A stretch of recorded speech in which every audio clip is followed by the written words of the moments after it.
Nesse vídeo eu gostaria de pensar na pergunta: quem pode evangelizar? E a resposta de cara é: a responsabilidade da evangelização foi dada a todos os seguidores de Jesus Cristo. Cada crente capacitado pelo Espírito Santo é chamado a participar ativamente da missão de fazer discípulos, seja localmente ou seja uma escala global. O Moody ele vai dizer o seguinte: alguém que não está envolvido na prática da evangelização é como um bombeiro que corre para um prédio em chamas apenas para ajeitar o quadro na parede. Em outras palavras, ele está dizendo: é inútil a pessoa que foi vocacionada para pregar e não faz o que foi chamado para fazer. Imagine comigo naquele atentado do 11 de setembro no World Trade Center, onde as sirenes foram tocadas, os bombeiros foram acionados, e aí de repente vem um bombeiro e vai no 100º andar, ele entra lá no escritório, vai na parede apenas ajustar o quadro. A atitude desse bombeiro é uma atitude inútil. Por quê? Porque tudo vai desabar. A resposta à nossa pergunta já foi respondida logo de cara. Todos nós não apenas devemos nos envolver, mas precisamos nos envolver. Ser um evangelista não é para todos, mas ser evangelísticos é para todos. Então, tem muitas pessoas que estão aí dando diversas desculpas, justificativas ilegítimas para não se envolver na obra do Senhor. Por exemplo, sou um novo convertido. A mulher samaritana e o gadareno são exemplos de que Deus pode usar os novos convertidos. Essas coisas são coisas para pastores, para os missionários, para os líderes, e esse motivo também é totalmente refutável com as palavras do teólogo J.I. Packer, que ele diz no livro A Evangelização e a Soberania de Deus: evangelizar nada mais é do que uma responsabilidade inalienável de toda a comunidade cristã. Cada cristão tem essa obrigação de se dedicar na divulgação das boas novas. Portanto, não foi uma designação apenas para os líderes das igrejas, para os missionários, pastores, para aqueles que exercem algum ministério específico. Uma outra justificativa que eu digo que é ilegítima é a desqualificação. Eu não tenho treinamento, e essas palavras podem ser resumidas ali no sentimento de Jeremias: eu sou uma criança, não sei falar, ou até mesmo no sentimento do profeta Isaías, que sentia uma certa indignidade porque era um homem impuro, homem de impuros lábios.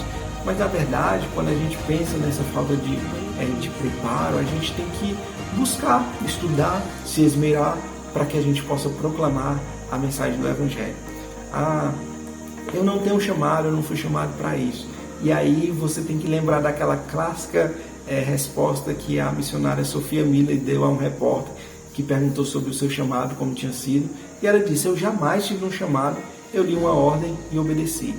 Uma outra questão é o bordão atribuído a Francisco de Assis, que ele diz mais ou menos o seguinte: pregue o Evangelho, se necessário use palavras. Veja, essa declaração é ótima na perspectiva de viver e encarnar o Evangelho.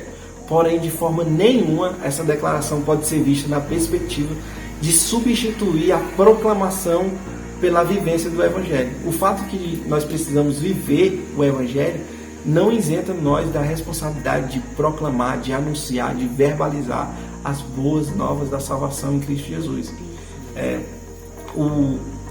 O Shed ele vai colocar algumas questões. Se a igreja fosse impotente e o Espírito Santo não tivesse sido enviado para capacitar as pessoas e testemunhar de uma forma eficaz, conforme o relato de Atos, faríamos bem esconder a nossa cabeça na areia e negar a responsabilidade por cerca de 2 bilhões de pessoas que são totalmente ignorantes no que diz respeito às boas novas de salvação. Se Deus não tivesse dado a Bíblia, a espada do Espírito, ao seu povo para combater a falsidade, o diabo e suas hostes infernais, e se a ignorância sobre a verdade divina pudesse ser desculpada pelo fato de que a Bíblia não está disponível em nosso idioma, apenas nos idiomas originais, parcialmente nós poderíamos colocar a responsabilidade em Deus por conta disso, por conta das pessoas não conhecerem.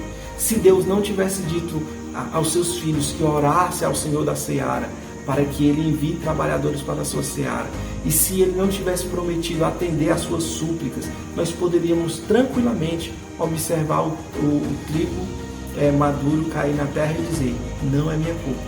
Porém, visto que nada disso é verdade, nós temos que admitir que nós somos indesculpáveis.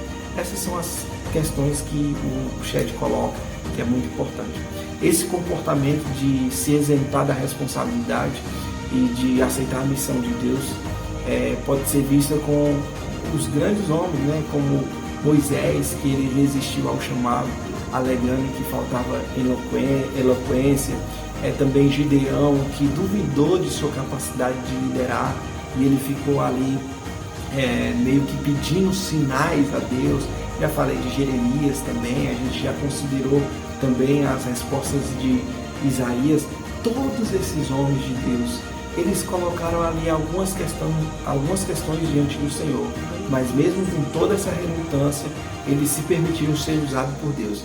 A minha questão para você é: se permita ser usado por Deus. Deixe essas desculpas de lado e aceite o chamado e que você possa ser essa resposta de Deus para essa pergunta: quem deve evangelizar? Todo cristão regenerado pelo Espírito Santo. Eu fui comprado pelo Espírito Santo, eu fui comprado pelo Senhor Jesus com o seu precioso sangue. Então eu devo evangelizar, eu devo compartilhar a palavra de Deus. Quem deve evangelizar? Eu e você, que fomos regenerados pelo Senhor. Que Deus te abençoe e te use poderosamente na obra da evangelização.